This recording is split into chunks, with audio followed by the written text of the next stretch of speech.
Hello again. It's almost Valentine's Day, so I want to talk about the lovers.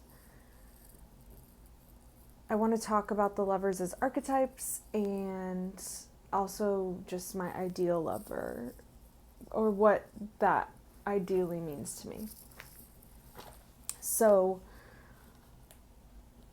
I make erotic comics, so I end up thinking about this topic a lot. Just what is an ideal lover and what do I desire in an ideal lover? And I think the biggest thing I desire in a lover is to fiercely respect that person and also be respected by them. Respected for who they are and who I am, and that's the main component of the attraction between us. A lover is similar to a close friend in that you would always be able to rely on them in some capacity because of your respect for one another, no matter how your relationship changes or evolves. A lover is, obviously more than just friends, and so that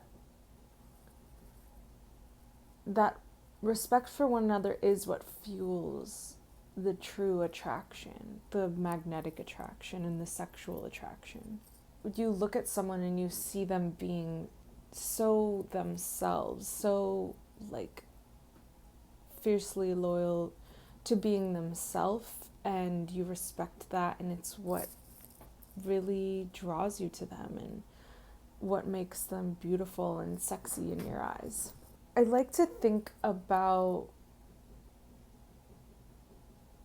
lovers in a sense of like going on a quest together. The reason you're together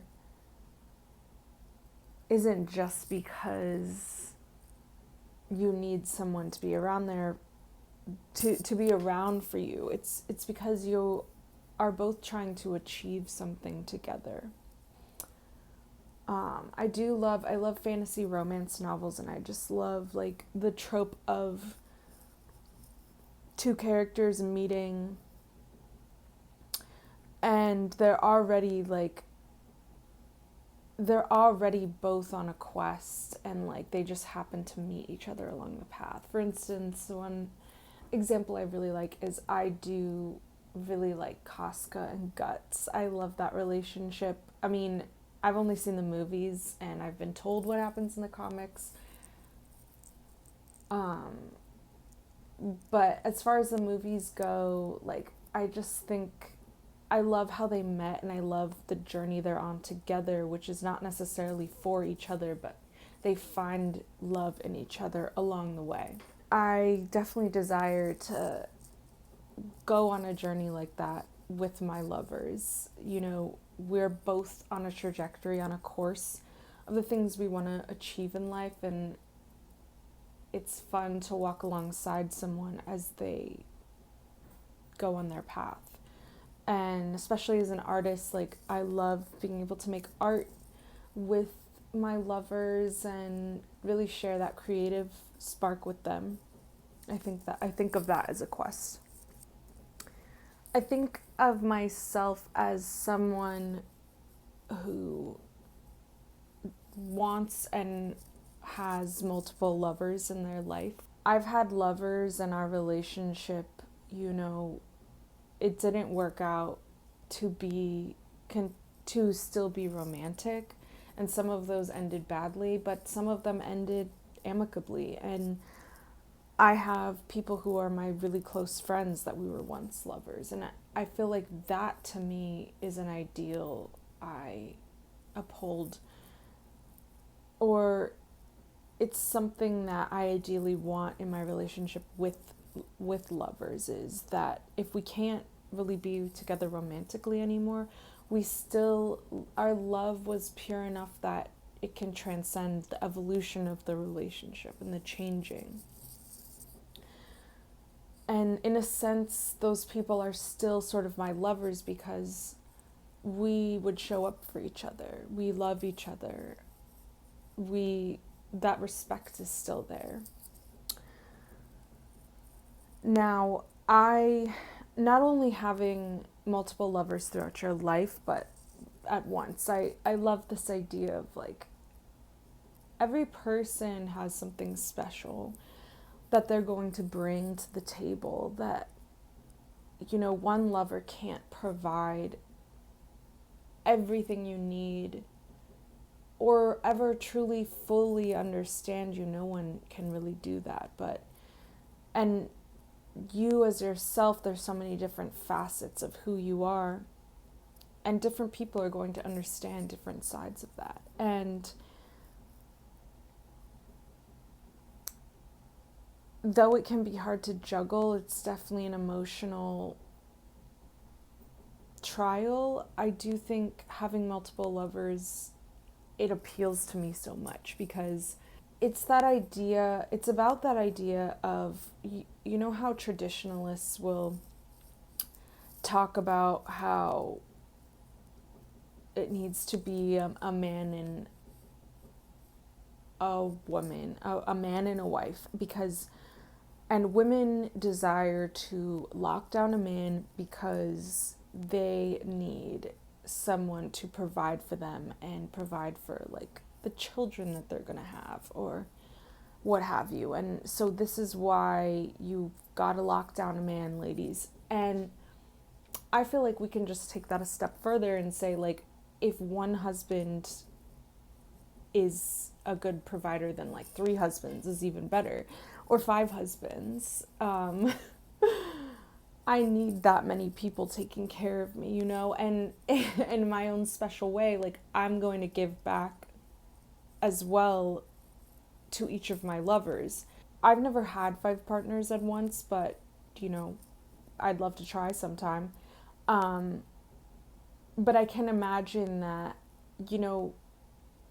you can't necessarily give as much of your time to that many people as you would be able to if you just had 1 or 2 lovers. And so that comes down to like the agreements you make with those people you're in a relationship with. But I always feel that no matter, and this is outside of romantic relationships too, no matter who I'm in a close relationship with, I'm going to do my best in the time we've allotted each other to, give back to that person because I think they deserve it.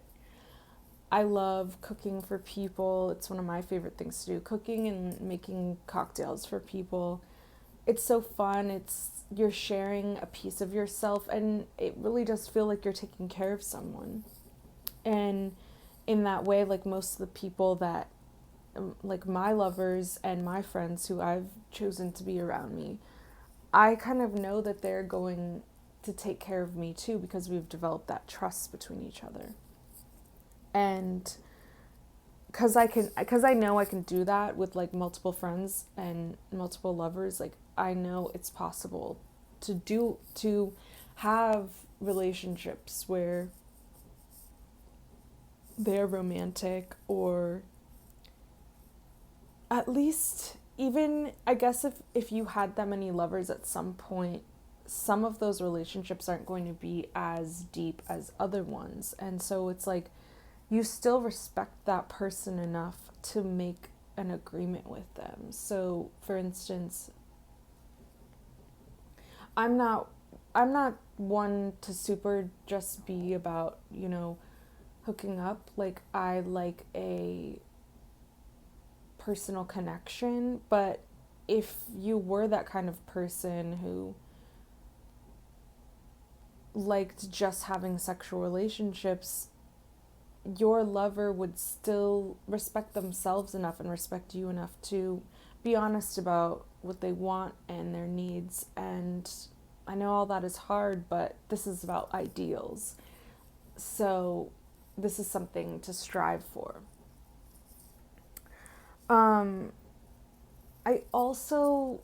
I want to go more into this in another video, but I want to talk a little bit about like child rearing and having kids.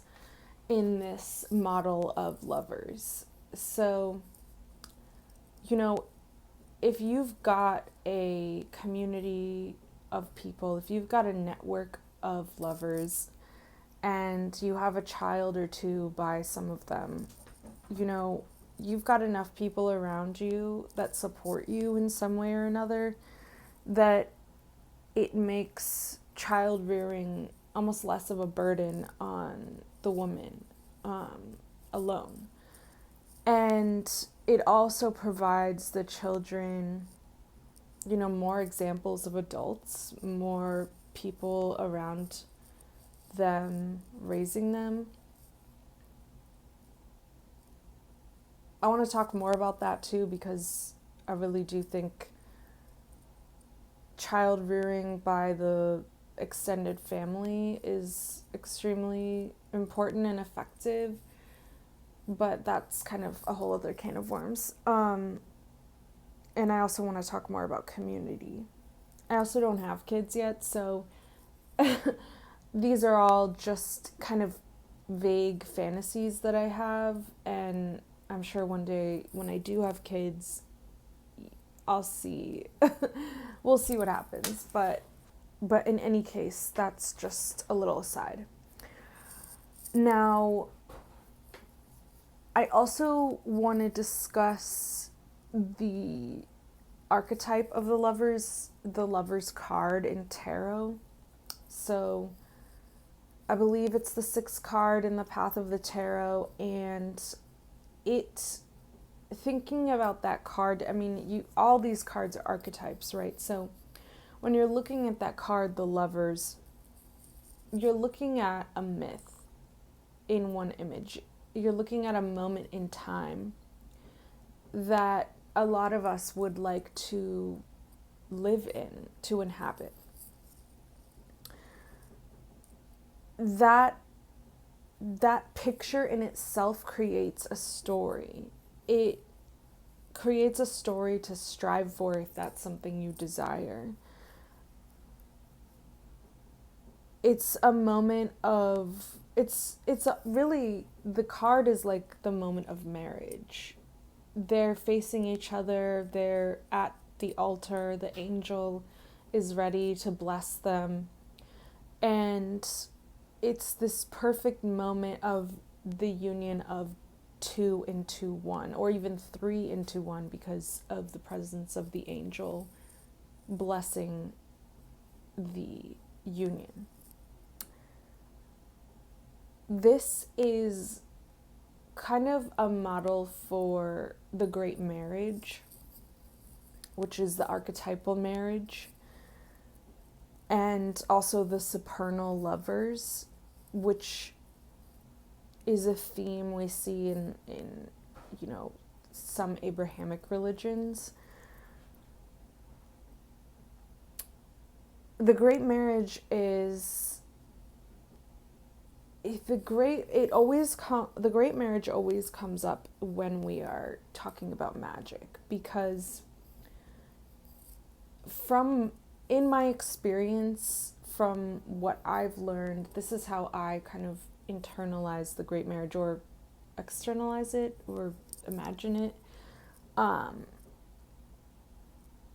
The great marriage is union with God, or union with whatever you want to call that, the source, the all-being, the supreme being. I don't really like that word, but I'm going to call it God, and this is outside of, like, larger than the context of just, you know, the Abrahamic religions, but those are a pretty good model for what is being discussed here.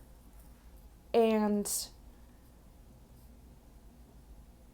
you can, through sex, through love, you can model a union with God, an attempt at a union with God.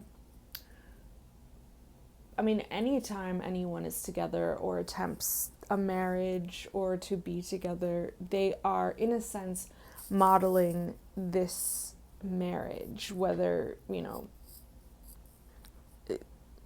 that be good or bad, or left or right or whatever. The Abrahamic religions have, specific ideas on how exactly this works, but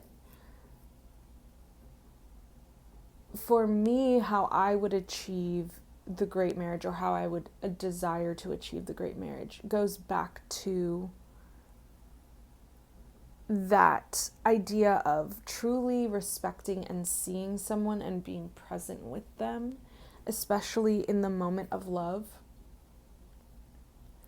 means that you've achieved the great marriage, if only for a moment in time, which is what the Lover's card represents. If you can achieve that love for at least one moment, then you have achieved union with God. Now, as far as magic goes, and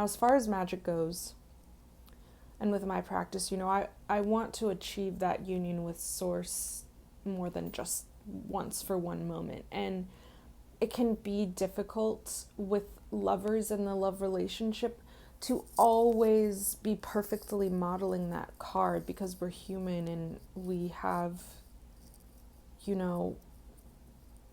we don't stay the same. We are not in stasis. And so we can't expect a relationship to stay the same forever.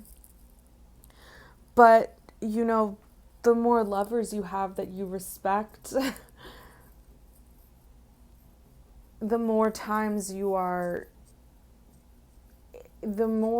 are maybe guaranteed to strive for or achieve this moment. The trick of it is allowing yourself to change and allowing that other person to be able to change, to not try to hold on for too long past the moment that you've achieved something beautiful. You have to be able to let a moment pass you by and really appreciate it for what it is and not hold on. This is sort of like if you look at the Lover's card versus the Devil card, which is one of my favorite sets of cards because they mirror each other so well. We see the lovers at the foot of the Devil in sort of the same position. The Devil is in the place of the angel. The lovers are facing each other, but their demeanor is different and they're in chains. And I feel that the Devil card can sometimes represent a lover's card gone wrong, a lover's card gone astray, when you can't let go of a moment and you almost give up yourself to achieve that moment. What you're really achieving is the Devil card, the chaining yourself to a desire, when really you need to be able to allow that moment to pass through you and let the story unfold within yourself. I want to go back for a second and talk about the supernal lovers, because this idea of the great marriage and achieving union with God is, I believe it has to do with that idea that God separates itself out to experience itself. But in the end, sometimes we do need to come back into union with ourself to feel whole again. And this is also a model of healing your own psyche, like the anima and the animus. The anima and the animus are actually examples of the supernal lovers. And if you can unite those forces within yourself, you've achieved union with God. If you can find balance between those two forces, this is where it not internalizing this lesson that the supernal lovers are within you can be dangerous, because then we are always projecting this idea that we can only achieve union with God with someone outside of ourselves. Really, ideally, you would want to unite the supernal lovers within you before you go out and try to achieve the great marriage with another person. I mean, that's, classic self-love. Like, you really do need to work on loving yourself before you put that entire responsibility onto someone else. I think the idea of the supernal lovers is so interesting because, and just eroticism, sex, love in general is so interesting because it's like we do want to find union again, union and balance. And when you are having a lover, when you're making love,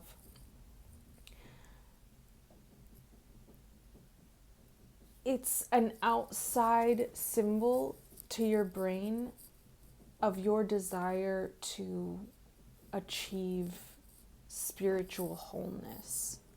And doing things in a physical way, with physical action, can go a long way in reaching that goal of achieving union with God. But for me, it's like you need a type of guiding principle to achieve this. And I think this is the idea behind, in religious practices, this is the idea behind having a model of marriage. And I'll talk about Christianity because that's the basis I'm coming from. But, in Christianity in general, you are expected to engage in a heterosexual marriage with one person for the rest of your life. And if you can get enough people to engage in this and agree with it and agree that it's an overall basically accepted model, in a way, that religion is creating a ritual for union, for humanity's union with God. In Christianity, you often hear that like the church is the bride of Christ, and you model that relationship in micro interpersonal relationships. And in doing so, you get humanity one step closer to achieving union with a idea of God, a very specific idea of God. Now, when you're practicing it in a magical sense and not in a guided religious setting, I do think you do have to create your own principle for achieving this union. And so this is why I enjoy fantasizing and figuring out what I do like about having lovers, because I need to understand what I like about it so that I can